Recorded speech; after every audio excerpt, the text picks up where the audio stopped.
السلام علیکم ورحمۃ اللہ وبرکاتہ۔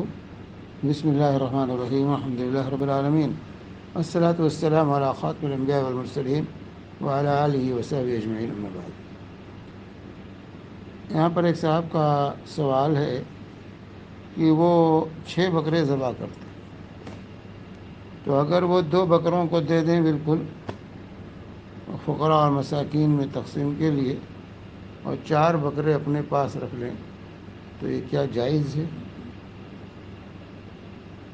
جی ہاں، جائز ہے۔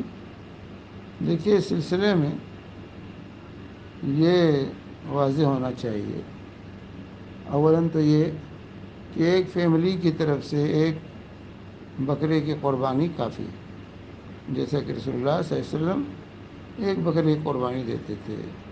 صحیح مسلم کی حدیث ہے کہ ایک ہی بکرے کو ذبح کرتے، اللہم تقبل من محمد ومن آل محمد، جو ہے پوری فیملی کی طرف سے ایک بکرا ذبح کرتے تھے قربانی میں، اور یہی طرز عمل صحابہ کرام رضوان اللہ اجمعین کا تھا کہ ایک فیملی کی طرف سے ایک بکرا کافی۔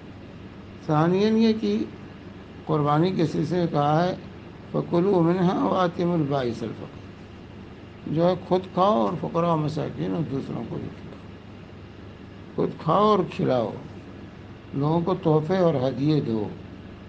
تو اس سلسلے میں کہ خود بھی کھائیے، پاس پڑوس کے لوگ، رشتہ دار جو ہیں اور پاس پڑوس کے لوگ ہیں ان کا بھی خیال کیجیے، دوست احباب کا کو بھی دیجیے، اور فقراء مساکین کا بھی خیال کیجیے۔ اس لیے علماء نے کہا کہ 3 حصے کر لو، ایک حصہ اپنے لیے رکھ لو، ایک حصہ فقراء مساکین کے لیے، اور ایک حصہ دوست احباب اور پاس پڑوس کے لوگوں کے لیے۔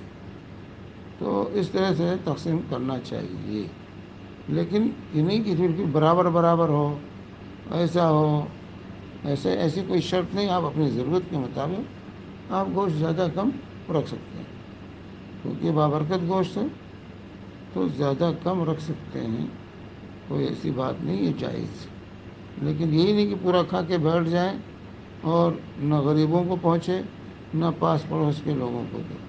نہیں، پاس پڑوس رشتہ دار ہیں، پاس پڑوس کے لوگ ہیں، اور اس طرح معاشرے میں، آپ کی بستی میں، محلے میں جو فقراء مساکین ہیں وہ بھی مستحق ہیں، ان سب کو پہنچانے کی کوشش کرنی چاہیے۔